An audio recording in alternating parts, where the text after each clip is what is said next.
भैया हाथ जोड़कर विनती है आपसे, सबसे पहले हाथ जोड़कर विनती है आपसे, वीडियो को एंड तक वॉच करना भाई। ये जो स्टोरी है ना आपको बहुत कुछ सिखा के जाएगी।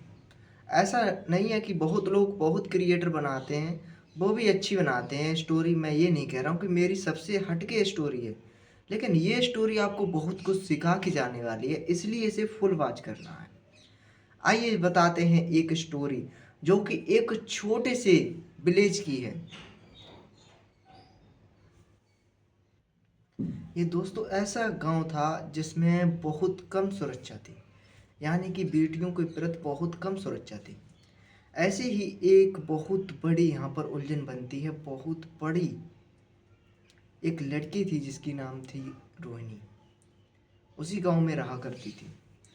दोस्तों उस गांव का क्या रूल था कि कृषि से संबंधित सारे कार्य हुआ करते थे, और कोई ऐसा कार्य नहीं था कि मान लीजिए वहाँ पर कोई छोटी मोटी कंपनी लगी है या फिर किसी का कोई बिजनेस है जहाँ पर जाकर आप लोग 2-4 हज़ार की सैलरी कमा सको। ऐसा कोई काम नहीं था। जब सीजन के टाइम पर आता था काम, वो भी कृषि कार्य आता था। उससे ही लोग जिनके पास फसलें हैं या फिर जिनके पास खेती है, वो लोग वहाँ पर कृषि कार्य किया करते थे और उनमें हाथ बटाया करते थे, जो गरीब थे जिनके पास कुछ भी नहीं था। तो दोस्तों क्या होता है रोहिणी के साथ। एक दिन रोहिणी क्या करती है, अपने पिता से बोलती है कि पिताजी आप खेती के अलावा बहुत कुछ कर सकते हो, क्योंकि उसे नॉलेज थी, क्योंकि वो पढ़ने जाती थी और उसने काफ़ी बिजनेस सीख रखे थे। वह बोलती है क्यों ना मैं एक बिजनेस आपको आइडिया दूं, जिससे कि आप लोग इस गांव से बहुत ज़्यादा अमीर हो सकते हो, इस गांव में फर्स्ट रैंक पर आ सकते हो आप। वह बहुत खुश हो गया व्यक्ति और कहता कि ऐसा बेटा क्या है, आप मुझे बता सकते हो वो सीक्रेट। लड़की तुरंत बताती है कि आपने देखा होगा कि डेली सुबह खाया जाने वाला नाश्ते में बिस्किट या फिर जो भी टोस्ट बोलते हैं, वो बहुत लोकप्रिय है। हमारे आसपास के गांव में हर जगह यूज होता है, और डेली में अगर मैंने डेली का बजट लगाया है तो 100 घर एक गांव में होते हैं नॉर्मली, बल्कि हमारे यहाँ पर 200 भी हैं। तो दोस्तों उसने क्या किया, तुरंत आइडिया लगाया और उसका एक आंकड़ा लगा लिया। एक आंकड़ा के दौरान उसने मल्टीप्लाई किया 200 इंटू, अब प्रत्येक घर में, ये सोच लीजिएगा प्रत्येक घर में मेंबर कम से कम 5 तो नॉर्मल होते ही हैं। अब 5 मेंबर चार चार टोस्ट खाएंगे, 4 पंजे 20, 20 टोस्ट कम से कम आप लोगों को 10 रुपए के मिलेंगे। यानी कि 200 घर में डेली 10 रुपए का जो है टोस्ट खाया जा रहा है। उसने ये गुंताड़ लगाया। और ये टोस्ट कहाँ से आते हैं, सो वो भी आते हैं ये बहुत दूर से, मार्केट से, जो कि विलेज के अकॉर्डिंग कम से कम 50 किलोमीटर की दूर पर था। 50 किलोमीटर की दूर पर जो अपनी दुकान डाल लेता है, वहाँ पर उसका बिजनेस से वो अच्छा खासा कमा लेता है। लेकिन उस लड़की की सोच देखिएगा, वह चाहती है कि मैं खुद का ही ये बिजनेस करूं। तो 200 मल्टीप्लाई अगर मैं करता हूँ यहाँ पर 10 से, तो 2,000 रुपये एक गांव से, यानी कि डेली 2,000 रुपये एक गांव में इन्वेस्ट होते हैं। ये मिनिमम है रुपए, ये मिनिमम है रुपए, डेली 2,000। और उसके पास कम से कम 5-6 गांव लगे हुए थे, जैसे एक 500 मीटर की दूरी पर ऐसे करके लगे हुए थे। तो दोस्तों क्या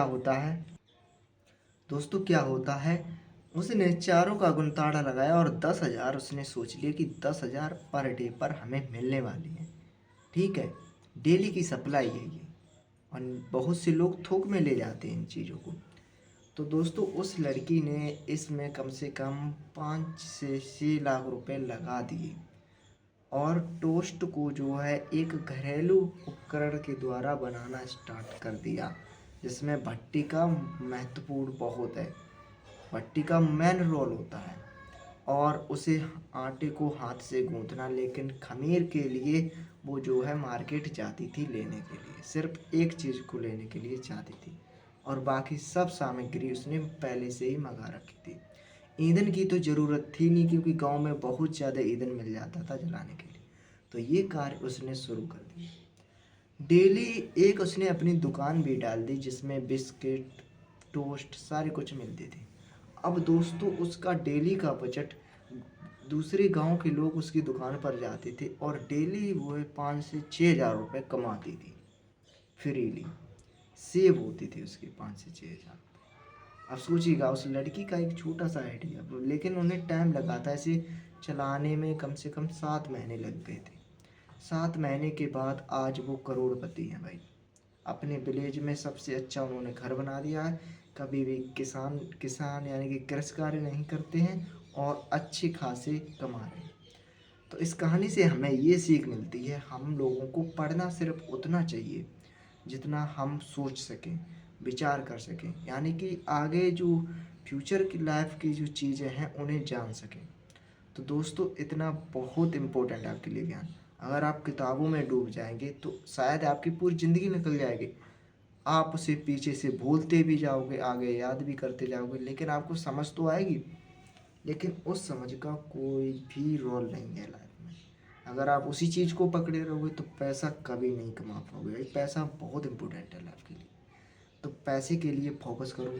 ये मत सोचो कि मैं पढ़ूँ कैसे, ये सोचो मैं पढ़कर पैसा कैसे कमाऊँ। दो चीज़ें हमेशा अपने दिमाग में लेकर चलिएगा। तो दोस्तों वीडियो अगर इंटरेस्टेड लगी हो तो इसे लाइक शेयर मत करना भूलिएगा, और अपने दोस्तों को शेयर करना तो बिल्कुल मत भूलिएगा। तो बाय बाय, टेक केयर, मिलेंगे किसी नेक्स्ट वीडियो में। एकदम धमाल का वीडियो लाएंगे आपके लिए।